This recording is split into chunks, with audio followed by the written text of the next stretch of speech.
शासन, तुमचा विश्वास, आमची बातमी। अंबड पोलीस ठाणे हद्दीतील छत्रपती संभाजी स्टेडियम मागील मालपाणी मार्केट परिसरात पार्किंगच्या किरकोळ वादाचं रूपांतर थेट हाणामारी झाल्याची धक्कादायक घटना घडली आहे। या घटनेमध्ये 50 वर्षीय शांताराम दत्तू आव्हाड यांच्यावर लाकडी दांड्यानं हल्ला करण्यात आल्याचं असून आरोपीने थेट कोयता उगारल्यानं परिसरात काही काळ भीतीचं वातावरण निर्माण झालंय। पोलिसांनी दिलेल्या माहितीनुसार शांताराम आव्हाड हे नेहमीप्रमाणे त्यांच्या घरासमोर मालवाहतूक गाडी पार्क करत होते।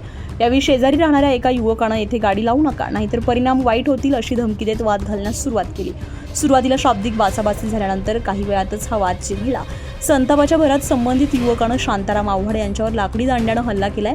या हल्ल्यामध्ये त्यांच्या तोंडावर आणि छातीवर गंभीर मार लागल्यानं ते जखमी झालेत। दरम्यान वडिलांना वाचवण्यासाठी त्यांचा मुलगा गणेश आव्हाड हा मध्ये पडलाय, मात्र आरोपींनी त्यालाही धमकावत थेट कोयता उगारलाय। तसेच शिवीगाळ आणि दमदाटी केल्याची तक्रार पोलिसांकडे करण्यात आली आहे। या घटनेनंतर परिसरातील नागरिकांमध्ये भीतीचं वातावरण निर्माण झालंय।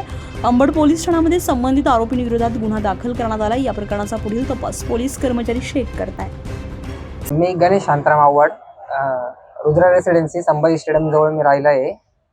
तर अनेक दिवसांपासून आम्ही तिथे गाडी लावतो, आपलं सॅमसोनाइट कंपनीचं गोडाऊनच्या बाजूला।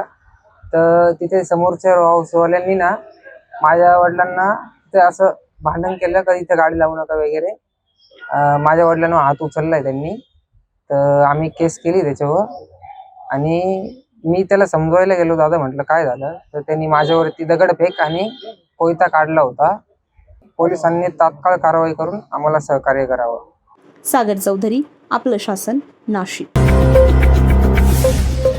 आपलं शासन, तुमचा विश्वास, आमची बातमी।